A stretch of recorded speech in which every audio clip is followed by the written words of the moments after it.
के साथे पलना दाम तू आइया ओई जू करे जा सुना भेंट होई। मम्मी के साथे पलना दाम तू आइया ओई जू करे जा सुना भेंट होई।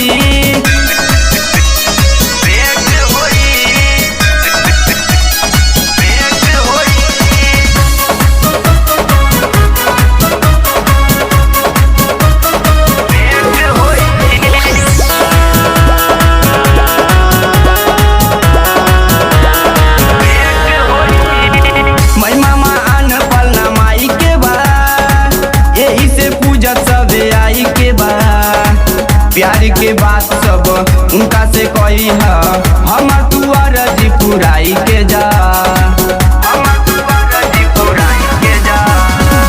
मैं मामा आन पलना माई के बा यही से पूजत सब आई के बा।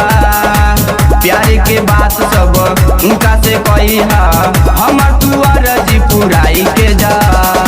लागेला भीड़ बड़ी खुली तकदीर सुना तबे नु मामूला सेट होई। लागेला भीड़ बड़ी खुली तकदीर सुना तबे नु मामूला सेट होई। मम्मी के साथे पलना दाम तू आइहा ओई जू करे जा सुना भेंट होई। मम्मी के साथे पलना दाम तू आइहा ओई जू करे जा सुना भेंट होई।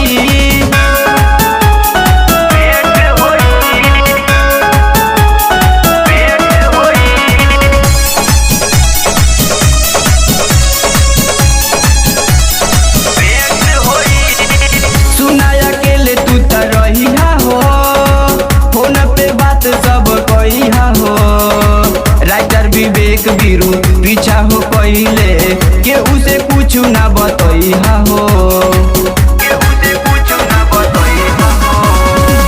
सुना अकेले तू त रहिहा हो फोन पे बात सब कहिहा हो।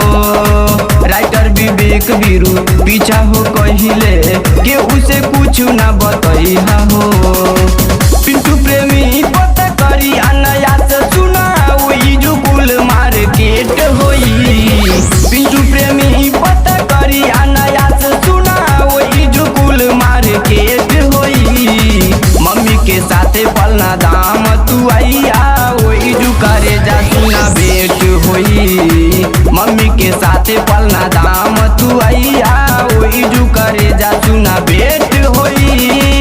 उठी के भोरे भोरे करिया तैयारी सुना हमसे ना तनिको लेट होई।